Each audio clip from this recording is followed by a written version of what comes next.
I'm speaking to you now as a Scot talking to other Scotsmen, but also as an Englishman talking to other Englishmen, and a Briton talking to other Britons. I'm a child of the Union, as you are. If you look at the history of this country, Great Britain, you'll see that 10 of the 21 Prime Ministers since 1900 had Scottish names, 4 of them from the Highlands, MacDonald, Cameron, Campbell, Macmillan, a number also from the lowlands like Balfour, Hume. But that means that 5% of the population, 5% of the economy, about 7% of the population produced nearly 50% of the prime ministers. Truly, from the time when James VI of Scotland and First of England came down to become King of England as well as Scotland, there's been more of a migration and a movement from the south, from the north to the south, from Scotland to England, than there has in the other direction. Scotsmen have played a huge part in the development of England. I'm sitting at the moment in a building, in a development which was created by the Adam brothers, who bought a little over 2 acres from a destitute duke and developed the Adelphi. And every Adelphi theatre in the world, I imagine, comes from that.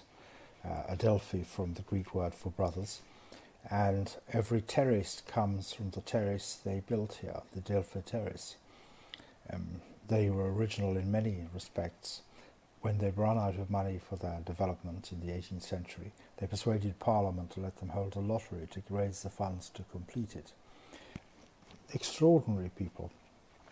I was born from a Scottish father who was born in Cardiff, and where he remembers when he was young, he was taken to the kirk 3 times on a Sunday. I was christened by a minister from St Columba's in London, and each year in my early years on my birthday I got a card from the minister. My son has just finished at Edinburgh University. My father's ashes are scattered in Scotland. He took me when I was young to see a number of things like Alcan factory, British Steel, Battersea Power Station, so that I could see how the industrial part of the economy worked. When we went to Battersea Power Station, I remember the manager there was a Scot, and he said, people say to me, if you're so proud to be Scottish, why are you down here?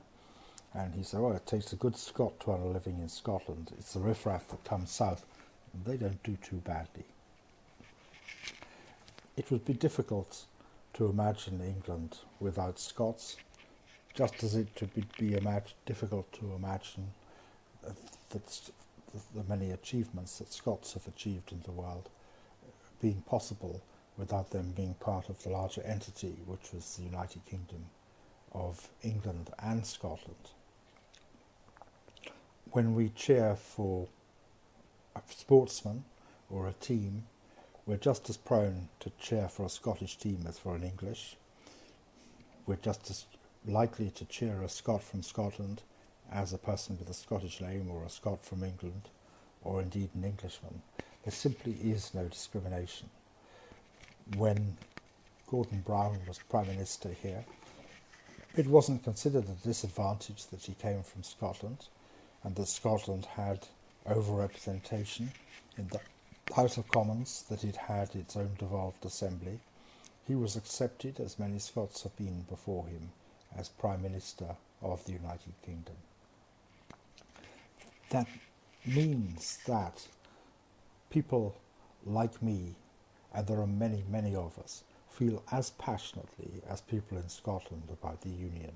They regard this as our common heritage. As I say, we're children of the Union. And even the English people, without a drop of Scottish blood in their veins, are children of the Union, because we are so closely intertwined. It was a great shame that in the early days of this debate, people were told not to go up to Scotland and contribute. For example, all the Conservatives, including Cameron, were told, it will create problems if you go there, it'll create antipathies, it'll do the cause harm. Blair and Brown, I suspect, were told to keep themselves hidden. I don't see why. And of course UKIP was told to stay away. What complete folly. In something so important, people who feel passionately should speak. And I think that even when somebody like George Galloway, who I disagree with about almost everything, I hear him speaking passionately on the subject of the union between England and Scotland, I can respect him because I can respect the authenticity of his feelings. And it doesn't say much, it's not much of a compliment to the Scottish people to suggest that people should stay away and not express the things that are in their heart and why they want us to remain together. Thank God that now Cameron has been up there, that Blair and Brown, particularly Gordon Brown, has spoken, that George Galloway has been active, that even that Nigel Farage has been up there. And you can't really say that Conservatives don't play a part in Scotland today. It's true that some people, including those who are most in favour of Scottish nationalists, are anti-Conservative, but nearly as many people in elections voted Conservative as SNP. The difference in representation is because the SNP are concentrated in some places, whereas the Conservatives, a true national party, have been spread over the whole country. It's also true that the rise in owner occupation since the 1970s from 30% to 60% is due to the Conservatives.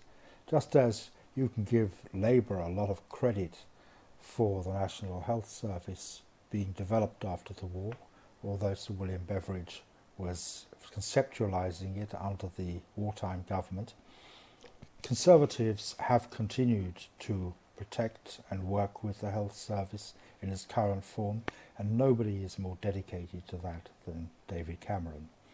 In the same way, Mrs. Thatcher enabled people to become owners of their houses. From only 30% in Scotland in the 1970s, you now have 60% of people owning their own houses. This is a real form of freedom. This is really important because it makes everyone a property owner. And Labour hasn't tried to reverse that, and nor has the SNP.